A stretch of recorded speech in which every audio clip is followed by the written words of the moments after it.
मुझे लग रहा है कि देखिए 15 से 25% सिग्निफिकेंट राइज है और अगर ये ग्रेजुअली भी इंक्रीज होता है तो इसका डेफिनेटली इम्पैक्ट मार्केट्स पे पॉजिटिवली आएगा। I think already retail money तो मार्केट्स में सिग्निफिकेंटली आ ही रहा है। ये पैसा अगर आता है तो मेरे ख्याल से इनडायरेक्टली रिटेल लोगों का जो एम्प्लॉय प्रोविडेंट फंड में जो पैसा होता है उससे कहीं अच्छे रिटर्न्स शायद गवर्नमेंट एक्सपेक्ट कर रही है इक्विटी मार्केट से आए और डेफिनेटली इसलिए एलोकेशंस बढ़ रहे हैं। तो डेफिनेटली नेट नेट पॉजिटिव है। आई थिंक ये कब शुरू होता है, इसकी एग्जीक्यूशन कितनी फास्ट होती है, ये मेरे ख्याल से एक फैक्टर्स रहेंगे जो मार्केट्स क्लोजली वॉच करेंगे, but definitely news positive driven है।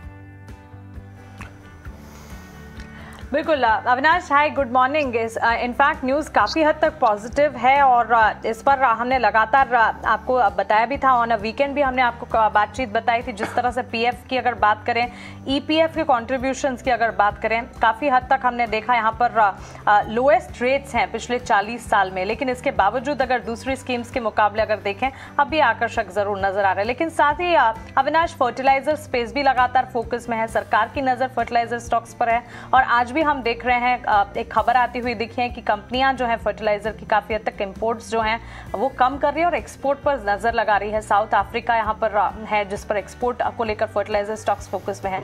आपकी राय इस स्पेस पर क्या होगी?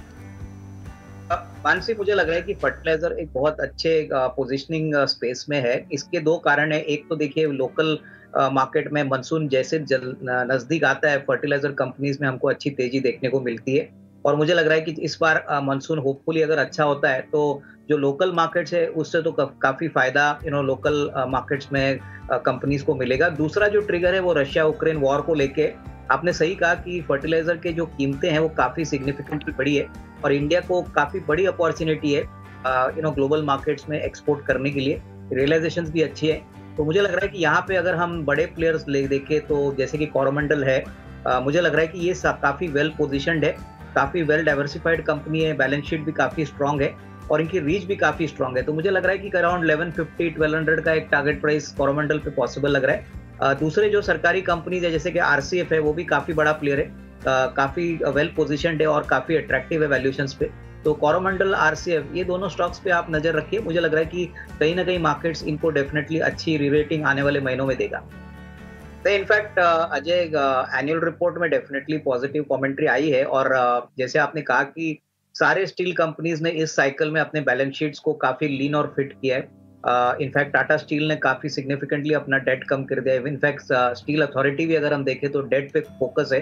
तो इस बार डेफिनेटली इन्होंने एक अच्छा काम किया है कि बैलेंस शीट को कम से कम लिवरेज इन्होंने किया है और इसका फायदा जरूर कंपनीज को मिलेगा। लेकिन मुझे लग रहा है कि अगले 1-2 क्वार्टर्स के लिए जब तक ग्लोबल मेटल प्राइसेस सिग्निफिकेंटली बढ़ते नहीं है तब तक कोई बड़ा ट्रिगर मेटल कंपनीज के लिए आएगा ऐसा लग नहीं रहा है। देखिए लॉन्गर टर्म में तो स्टील का डिमांड तो बढ़ेगा क्योंकि इंफ्रास्ट्रक्चर इंडिया में काफी बढ़ रहा है, बट जो प्रॉफिटेबिलिटी के जो नंबर्स है वो शायद आपको इतने ना देखने को मिले। इनफैक्ट रिसेंटली एनएमडीसी ने भी अपने आयरन ओर के प्राइसेस काटे हैं। तो अगर ओर के प्राइसेस गिरते हैं तो ऑब्वियसली जो end product value added prices है वहां पे भी थोड़ा बहुत कटाई आ सकती है। तो मेरे ख्याल से जिनके पास है वो होल्ड करे। नजरिया डेफिनेटली लॉन्ग टर्म में पॉजिटिव है, बट हो सकता है कि 1-2 क्वार्टर के लिए मेटल कंपनीज में थोड़ा सा प्रॉफिटेबिलिटी को लेके दबाव आ सकता है। तो आई वुड सजेस्ट दैट थोड़ा सा और करेक्ट होने दीजिए, उसके बाद अगर मीडियम टू लॉन्ग टर्म के लिए खरीदना है तो मौके मिल सकते हैं। अजय, यहाँ पे ये जो कंपनी है ज्यादातर माइनिंग और कैपिटल गुड्स का एक अच्छा प्ले है और काफी समय के बाद यहाँ पे बेनिफिट कंपनी को ऑपरेटिंग लिवरेज का मिल रहा है। इसका मतलब कंपनी के पास काफी अनयूटिलाइज्ड कैपेसिटी है। तो मुझे लग रहा है कि आने वाला साल डेफिनेटली अच्छा रहेगा। इसमें कोई डाउट नहीं कि कंपनी काफी पुराना प्लेयर है और अच्छे मैक्रो नंबर्स अगर आते हैं, जीडीपी ग्रोथ अगर बढ़ता है, इंफ्रा स्पेंडिंग आती है और स्पेशली माइनिंग से जिस प्रकार से इनका डिमांड आता है, मुझे लग रहा है कि आने वाला साल डेफिनेटली अच्छा रहेगा। प्रॉब्लम है कि ये स्टॉक निचले लेवल से काफी भाग चुका है। डेफिनेटली अगर मार्केट करेक्ट होता है या थोड़ी कोई कमजोरी स्टॉक में दिखती है तो डेफिनेटली इसको एक्यूमुलेट जरूर करना चाहिए। इनफैक्ट मुझे लग रहा है कि देखिए कोविड का जो ट्रेंड है वो डेफिनेटली बढ़ चुका है, लेकिन मुझे नहीं लग रहा है कि कोई बड़ी मात्रा में नंबर्स आएंगे जिससे कोविड के टेस्ट और जो रेवेन्यूज इन कंपनीज को मिला था कोविड से वो शायद आने वाले साल में बड़ी मात्रा में रिपीट होंगे।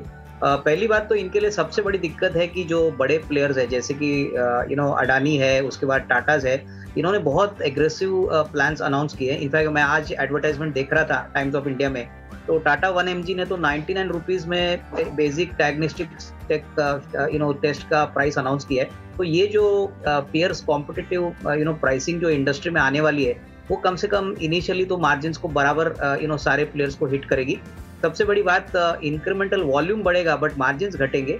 और ये जो कोविड के नंबर्स है, इससे हो सकता है कि शायद एक क्वार्टर के लिए नंबर्स थोड़े से अच्छे हो, क्योंकि ये जो डिमांड आएगी ये ऑब्वियसली सारे डायग्नोस्टिक कंपनीज कवर करेंगी, लेकिन मार्जिन वापस प्रेशर में रहेगी। तो यहाँ पे डेफिनेटली गवर्नमेंट भी चाहेगी कि कम से कम खर्चा में कोविड के टेस्ट हो। तो मुझे लग रहा है कि जिनको ट्रेडिंग पोजीशन लेना है उनकी बात अलग है, वो प्रॉपर स्टॉप लॉस लेके यहाँ पे पोजीशंस ले सकते हैं, क्योंकि ऊपरी लेवल से स्टॉक काफी पिटे हुए हैं। But medium to long term के लिए मुझे लग रहा है कि इस इंडस्ट्री से अभी थोड़ा सा बच के रहना चाहिए, क्योंकि FY 23 और 24 में अगर ये प्राइसिंग प्रेशर चलेगा तो मार्जिन कटेंगे और ये मार्केट्स को बिल्कुल पसंद नहीं आएगा। देखिए, एक बात तो गवर्नमेंट ने क्लियर किया है कि वो इमीडिएटली पूरा 100% डाइवेस्टमेंट एक शॉट में नहीं करेंगे। तो वो भी जानते हैं कि उनको वैल्यूएशन अच्छा चाहिए, और होपफुली सेकंड ट्रांच में वैल्यूएशन अच्छा मिलेगा तो गवर्नमेंट के लिए अच्छी बात रहेगी। बट इमीडिएटली मुझे नहीं लग रहा है कि इसमें कोई बड़ी तेजी करनी चाहिए, क्योंकि मुझे लग रहा है कि देखिए, एक्सप्रेशन ऑफ इंटरेस्ट 3-4 हफ्तों में आएगा।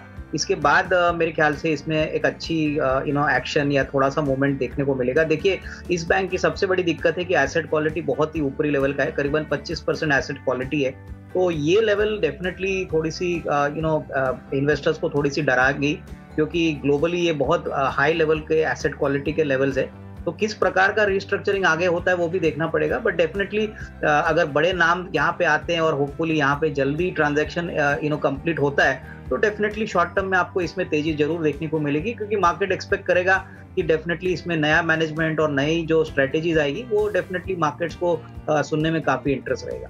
इस प्रकार के ग्लोबली रिफाइनिंग मार्जिन बढ़ रहे हैं, इसका डेफिनेटली इम्पैक्ट सारे ऑयल मार्केटिंग कंपनीज पे जरूर आएगा। हालांकि एक चिंता की बात है कि क्रूड प्राइस अगर कंटिन्यूसली बढ़ता है तो इनके लिए अपने ग्रॉस रिफाइनिंग मार्जिन मेंटेन करने में जरूर दिक्कत रहेगी, क्योंकि कहीं ना कहीं हमने देखा है कि ऑयल मार्केटिंग कंपनीज ने गवर्नमेंट को भी कहा है कि वो कीमतें बढ़ाना चाहती है, क्योंकि अभी भी पूरी तरह से अंडर रिकवरी उन्होंने कर दी नहीं है।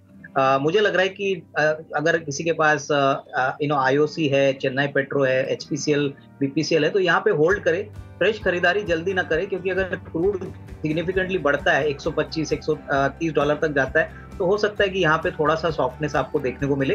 क्रूड का मूवमेंट इनके लिए काफी इंपॉर्टेंट है, तो मेरे ख्याल से फ्रेश पोजिशन